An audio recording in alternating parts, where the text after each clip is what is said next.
Judas, em seu versículo 9, apresenta uma narrativa enigmática e perturbadora, que não é encontrada em nenhum outro lugar das Escrituras.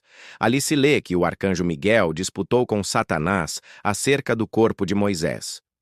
O texto não nos fornece detalhes sobre como essa luta ocorreu ou o que estava em jogo, deixando apenas a tensão de um confronto invisível e misterioso. Esse breve versículo se abre como uma janela para um campo de batalha espiritual que permanece encoberto aos olhos humanos. A referência é intrigante porque contrasta com o relato de Deuteronômio, onde se diz que o próprio Deus sepultou Moisés em um vale, em lugar desconhecido. O texto mosaico sublinha que ninguém sabe até hoje o local da sepultura. A intervenção direta de Deus no enterro já seria suficiente para dar ao episódio um caráter de santidade. Porém, Judas vai além. Há uma disputa, uma batalha espiritual pelo corpo daquele que foi o grande libertador de Israel. A primeira questão que surge é por que o corpo de Moisés seria objeto de disputa entre Miguel e Satanás. Se a morte é o destino inevitável de todos os homens, por que o adversário buscaria posse ou autoridade sobre os restos mortais de um profeta? Essa interrogação gerou inúmeras interpretações ao longo da história da tradição cristã e judaica, tornando o versículo um dos mais discutidos de toda a carta de Judas. Um paralelo interessante aparece no livro de Daniel, que nos oferece outra cena de luta espiritual. Ali, Gabriel descreve como foi resistido por uma força espiritual chamada Príncipe da Pérsia, até que Miguel veio em seu auxílio. Essa narrativa revela que os anjos e os demônios travam batalhas reais nos bastidores da história, disputando não apenas indivíduos, mas nações inteiras. O que para os homens aparece como política, guerra ou destino, para o céu se mostra como conflito entre exércitos espirituais invisíveis.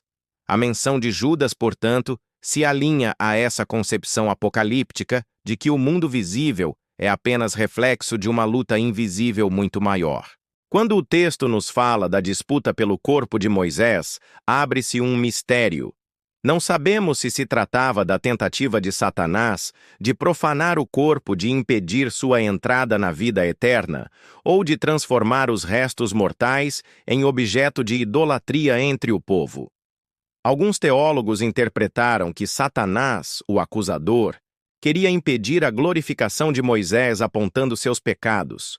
Moisés havia matado o egípcio em sua juventude e também desobedeceu a Deus em Meribá, quando feriu a rocha, em vez de falar a ela como lhe fora ordenado. Esses pecados poderiam ser usados pelo inimigo como argumento para questionar sua dignidade diante de Deus. Essa interpretação ecoa no título dado a Satanás em Apocalipse, onde ele é chamado de acusador dos irmãos. Sua função é levantar acusações contra o povo de Deus, buscando sempre manchar a santidade dos escolhidos.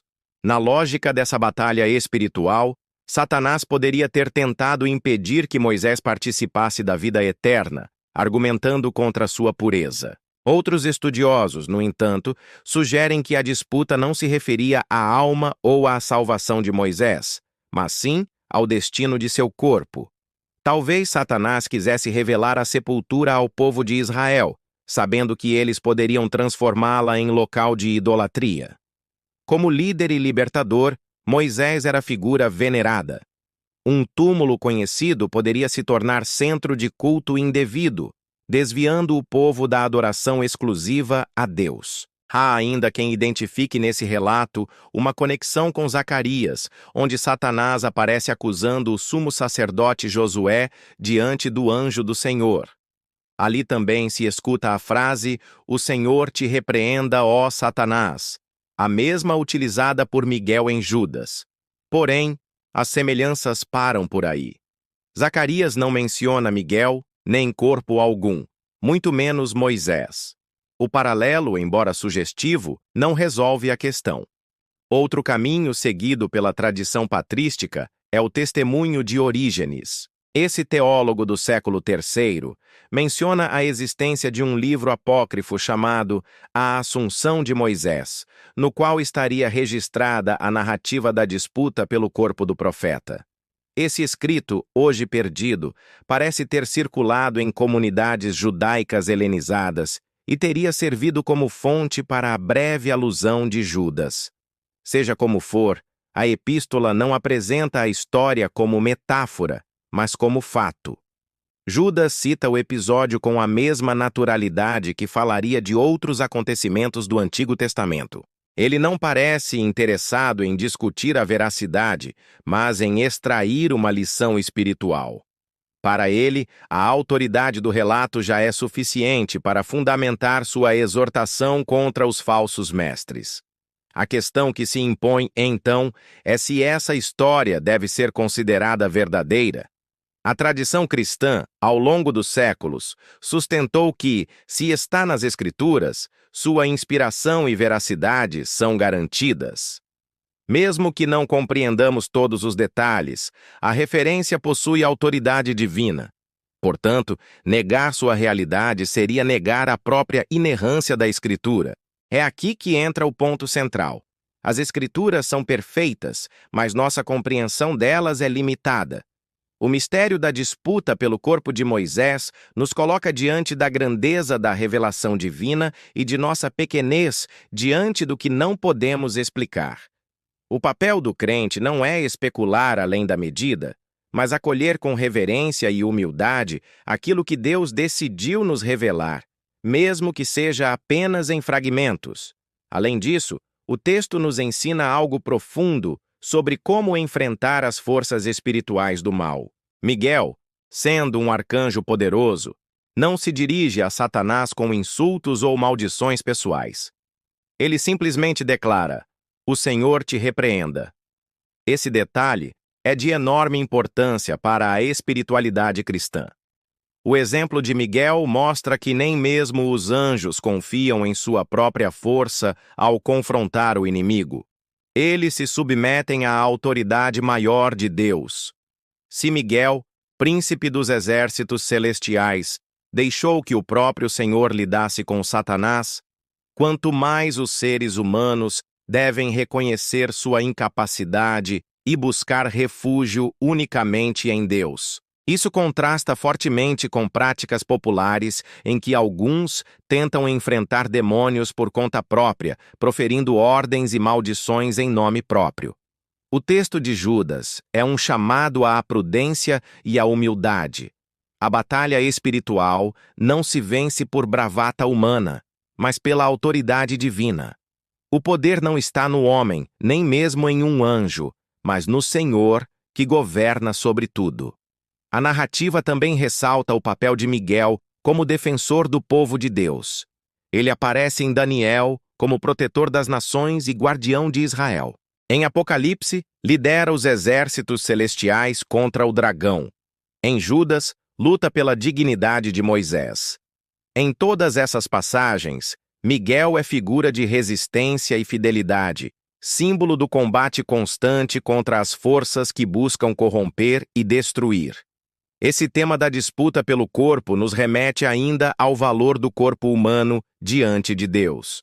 Não somos apenas almas espirituais. Nossos corpos também pertencem ao Senhor. Por isso, mesmo os restos mortais de Moisés tinham importância.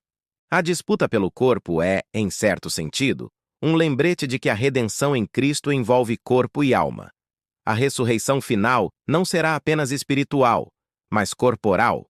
Assim, a tentativa de Satanás de tomar posse do corpo pode simbolizar seu desejo de reivindicar o mundo material como seu domínio. Porém, Miguel, em nome de Deus, afirma que até o corpo pertence ao Criador. O Senhor é dono da vida e da morte, e nenhum aspecto da existência humana está fora de sua autoridade. Ao longo dos séculos, essa breve menção de Judas inspirou teólogos, místicos e pregadores. Alguns viram nela uma confirmação da realidade do combate espiritual.